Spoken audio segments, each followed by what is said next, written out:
ಆಲೋಚನೆ ಅಂತ ಹೇಳ್ಬೋದು. ನೆಕ್ಸ್ಟ್ ಅಂದ್ರೆ ಪರೀಕ್ಷಿಸೋದು, ಮಾಡಿದ್ದನ್ನೇ ಪುನಃ ಮಾಡೋದು. ಪರೀಕ್ಷೆ ಮಾಡೋದಂದ್ರೆ ತಾನೊಂದು ಕೆಲಸ ಮಾಡಿರ್ತೀನಿ, ಅದು ಸರಿಯಾಗಿದೆಯೋ ಇಲ್ವೋ, ಅಥವಾ ಈ ತರ ಮಾಡಿದ್ರೆ ಚೆನ್ನಾಗಿದೆ ಅಂತ. ಇದರಿಂದ ಏನಾಗುತ್ತೆ ಅಂದ್ರೆ ವ್ಯಕ್ತಿಗೆ ಕೆಲಸ ಮಾಡ್ಲಿಕ್ಕೆ ಆಗುದಿಲ್ಲ, ಮಾಡುವ ಕೆಲಸದಲ್ಲಿ ತನ್ಮಯತೆ ಇಲ್ಲದೆ ಮಾಡುವ ಕ್ರಮದಲ್ಲಿ ಹೆಚ್ಚು ಇದಕ್ಕೆ ಒತ್ತು ಕೊಡ್ತಾನೆ. ಹಾಗಾಗಿ ಮಾಡ್ಲಿಕ್ಕೆ ಆಗುದಿಲ್ಲ ಅವನಿಗೆ. ಮಾಡಿದ್ದನ್ನೇ ನಾನು ಸರಿ ಇಲ್ಲ ಅಂತ ಪುನಃ ಪುನಃ ಮಾಡೋದು, ಅದು ಒಂದು ತರದ ಟೈಪ್ ಹೇಳ್ಬೋದು.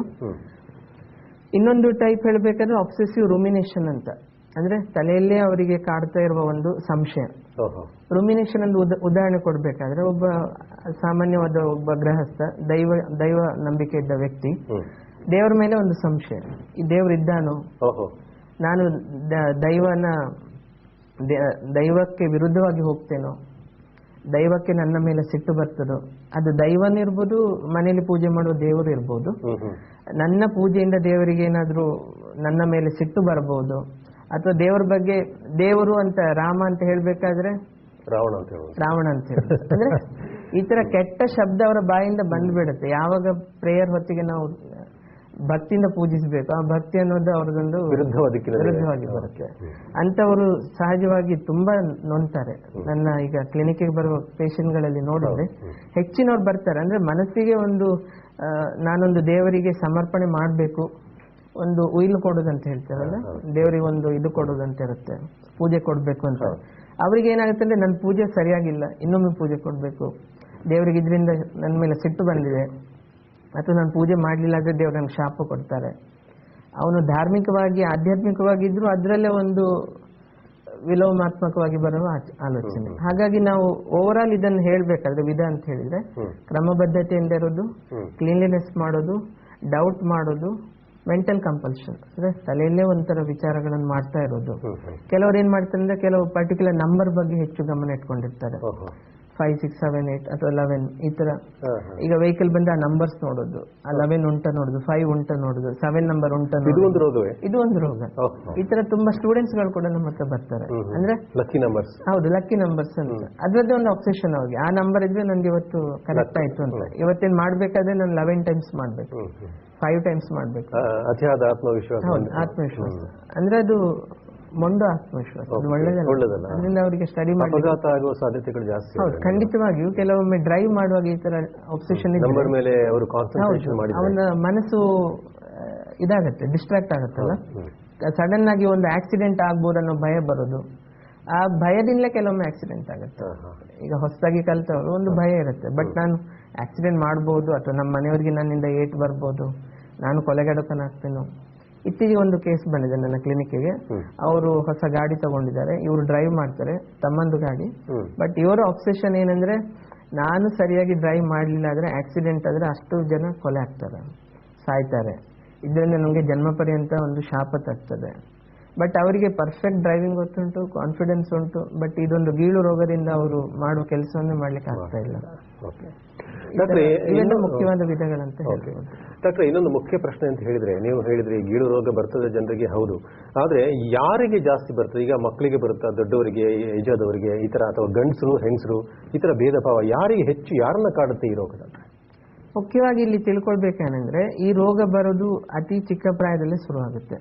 ಹದಿಹರೆಯದ ಮಕ್ಕಳಿಂದ ಹಿಡಿದು ಮುದುಕರ ತನಕ ಇದು ಬರ್ಬೋದು. ಬಟ್ ಸಾಮಾನ್ಯವಾಗಿ ನೀವು ಓವರ್ ಆಲ್ ನನ್ನ ಹತ್ರ ಕೇಳಿದ್ರೆ, ಒಂದು 10-15 ವರ್ಷದ ಮಕ್ಕಳಿಂದ 50 ವರ್ಷದ ತನಕ ಇದು ಕಾಡಬಹುದು.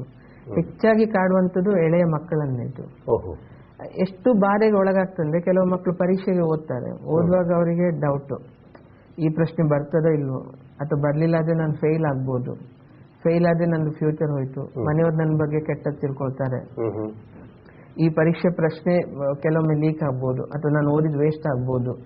ಈ ತರ ಜಂಜಾಟದಲ್ಲಿ ಏನ್ ಓದ್ಬೇಕೋ ಅದು ಮಾಡ್ಲಿಕ್ಕೆ ಆಗೋದಿಲ್ಲ. ಹಾಗಾಗಿ ನಾನು ಹೇಳೋದೇನೆಂದ್ರೆ, ಒಂದು ಚಿಕ್ಕ ಮಗು, 5 ವರ್ಷದ ಮಗುವಿನಿಂದ ಹಿಡಿದು ಕೂಡ ಇದು ಕಾಣಿಸ್ಕೊಳ್ಬಹುದು. ಯಂಗ್ ಅಡಲ್ಟ್ಸ್ 20-25 ವರ್ಷ ಇರುವವರಿಗೆ ಅದು ಪೀಕ್ ಆಗಿರುತ್ತೆ. ಒಂದು ಪ್ರಾಯ ಆಗುವಾಗ 40-45 ಆಗುವಾಗ ಇದರ ಒಂದು ಲಕ್ಷಣಗಳು ಕಡಿಮೆ ಆಗುತ್ತೆ. ಪ್ರಾಯಸ್ಥರಲ್ಲಿಯೂ ಕಾಣಬಹುದು. ಆವಾಗ ಖಂಡಿತವಾಗಿಯೂ ಕೆಲವು ತಲೆಯಲ್ಲಿ ಆಗುವ ಚೇಂಜಸ್ ಗಳಿಂದ ಆತರ ಕಾಣಬಹುದು. ಬ್ರೈನ್ ಚೇಂಜಸ್ ಆದಾಗ, ಏಜ್ ಆದಾಗ ಕೆಲವೊಮ್ಮೆ ಈ ತರ ಕಾಣಿಸ್ಕೊಳ್ಬೋದು. ಓಕೆ ವೀಕ್ಷಕರೇ, ನೀವು ನೋಡ್ತಾ ಇದ್ದೀರಾ ಇವತ್ತು ಗೀಳು ರೋಗ ಅಥವಾ ಮನಸ್ಸಿಗೆ ಸಂಬಂಧಪಟ್ಟ ಒಂದು ವಿಶೇಷವಾದ ಕಾಯಿಲೆ ಬಗ್ಗೆ. ನಿಮ್ಗೆ ಗೊತ್ತಿಲ್ಲದಿರಬಹುದು, ಎಷ್ಟೋ ಜನ ಈ ಕಾಯಿಲೆಗೆ ಬಿದ್ದಿರಬಹುದು. ಅಂಥವ್ರು ಏನು ಮಾಡಬೇಕು, ಈ ಕಾರ್ಯಕ್ರಮ ಮೂಲಕ ಈ ವಿಶೇಷ ಮಾಹಿತಿಯನ್ನ ನೀವು ವೀಕ್ಷಿಸಿ ನಮಗೆ ಕರೆ ಮಾಡಿ ನಿಮ್ಮ ಪ್ರಶ್ನೆಗಳನ್ನು, ಸಂದೇಹಗಳನ್ನು ಪರಿಹರಿಸಿಕೊಳ್ಳಿ. ನಮ್ಮ ದೂರವಾಣಿ ಸಂಖ್ಯೆ 24001227 ಮತ್ತು 24000727. ವೀಕ್ಷಕರೇ, ಈಗ ಒಂದು ಚಿಕ್ಕ ಬ್ರೇಕ್ ತಗೋತೀವಿ, ಆಮೇಲೆ ಮತ್ತೆ ಈ ನೇರ ಪ್ರಸಾರವನ್ನು ಮುಂದುವರಿಸ್ತಾ ಇದ್ದೇವೆ.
ವೀಕ್ಷಕರೇ, ಹಲೋ ಕೆಎಂಸಿ ನೇರ ಪ್ರಸಾರಕ್ಕೆ ಮತ್ತೊಮ್ಮೆ ಸ್ವಾಗತ.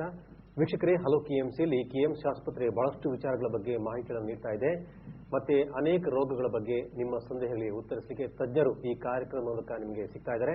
ನೇರವಾಗಿ ನಮ್ಮ ಟಿವಿಗೆ ಡಯಲ್ ಮಾಡಿ. ನಮ್ಮ ದೂರವಾಣಿ ಸಂಖ್ಯೆ 24001227 ಮತ್ತು 24000727. ವೀಕ್ಷಕರೇ, ಇವತ್ತು ಗೀಳು ರೋಗ, ಗೀಳು ಮನೋರೋಗ ಈ ವಿಷಯಕ್ಕೆ ಸಂಬಂಧಪಟ್ಟಂತೆ ನಿಮ್ಮ ಪ್ರಶ್ನೆಗಳಿಗೆ ಉತ್ತರಿಸಲಿಕ್ಕೆ ಡಾಕ್ಟರ್ ಕೇಶವ ಪೈ ಅವರಿದ್ದಾರೆ. ಇವರು ವಿಶೇಷವಾದ ಮನೋರೋಗ ತಜ್ಞರು. ಡಾಕ್ಟ್ರೇ, ನೀವು ಹೇಳ್ತಾ ಇದ್ರಿ ಈ ಒಂದು ಕಾಯಿಲೆಯ ಬಗ್ಗೆ, ಮುಖ್ಯವಾಗಿ ಇದು ಯಾರಲ್ಲಿ ಹೆಚ್ಚು ಬರುತ್ತದೆ ಅಂತ ಹೇಳಿ, ಯಾಕೆ ಬರ್ತದೆ ಅಂತ ಹೇಳಿ, ಅದ್ರ ಬಗ್ಗೆ ಇನ್ನಷ್ಟು ಮಾಹಿತಿ ಕೊಡಿ. ಹೌದು, ನಾನು ಅವಾಗ ಹೇಳ್ತಿದ್ದೆ ಇದು ಎಳೆಯ ಮಕ್ಕಳಿಂದ ಪ್ರಾಯಸ್ಥರಲ್ಲಿ ಬರುತ್ತಂತ. ಹೆಚ್ಚಿನಲ್ಲಿ ನಾವು ಗಮನಿಸಿದ ಒಂದು ಪಾಯಿಂಟ್ ಏನಂದ್ರೆ ಹೆಂಗಸರಲ್ಲಿ ಹೆಚ್ಚಿರುತ್ತೆ. ಗಂಡಸರಿಗೂ ಹೆಂಗಸರಿಗೂ ಹೋಲಿಸಿದ್ರೆ 2:1 ರೇಷಿಯೋ ಅಂತ ಹೇಳ್ಬೋದು ಹೆಂಗಸರಲ್ಲಿ.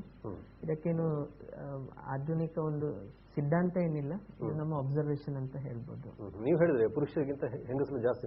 ಮುಖ್ಯವಾದ ಕಾರಣ ಏನು ಡಾಕ್ಟರ್? ಈ ಗೀಳು ರೋಗಕ್ಕೆ ಕಾರಣ ಏನಂತ ಹೇಳಿದ್ರೆ ಇದೊಂದು ಒಗಟು ಅಂತ ಹೇಳ್ಬೋದು.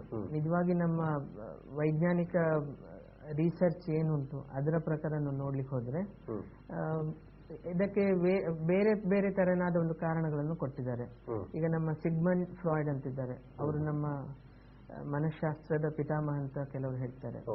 ಅವನ ಸಲಹೆ ಪ್ರಕಾರ ಹೋದ್ರೆ ಅವ್ರು ಹೇಳ್ತಾರೆ ಇದೊಂದು ಬಾಲ್ಯಾವಸ್ಥೆಯಲ್ಲಿ ಎಳೆಯ ಮಗು 1 ವರ್ಷ 2 ವರ್ಷದ ಮಗುವಿನಲ್ಲಿ ಬೆಳವಣಿಗೆ ಆಗ್ತಾ ಇರುವಾಗ ಏನಾದರೂ ಒಂದು ಅಚಾನಕ್ ಸಂಭವಿಸಿದ್ರೆ ಆ ಮಗುವಿನ ಬೆಳವಣಿಗೆ ಅಲ್ಲಿಗೆ ಸ್ಥಗಿತಗೊಳ್ತದೆ ಅಂತ. ಅಂದ್ರೆ ಕೆಲವು ನಾವು ಮಕ್ಕಳಲ್ಲಿ ನೋಡ್ತೇವೆ, ಮಕ್ಕಳು ಕೆಲವೊಮ್ಮೆ ತಮ್ಮ ಬಾಯಲ್ಲಿ ಹಾಕೊಳ್ತಾ ಇರ್ತಾರೆ ಕೆಲವು ವಸ್ತುಗಳನ್ನು, ಕೆಲವೊಮ್ಮೆ ಅವರು ತಮ್ಮ ಜನನೇಂದ್ರಿಯಗಳನ್ನು ಮುಟ್ತಾ ಇರ್ತಾರೆ. ಈ ತರ ನಮ್ಮ ಫ್ರಾಯ್ಡ್ ಹೇಳಿದ ಏನಂದ್ರೆ ಕೆಲವು ಸ್ಟೇಜಸ್ ಉಂಟು ಅಂತ, ಸೈಕೋ ಸೆಕ್ಷುವಲ್ ಡೆವಲಪ್ಮೆಂಟ್ ಅಂತ.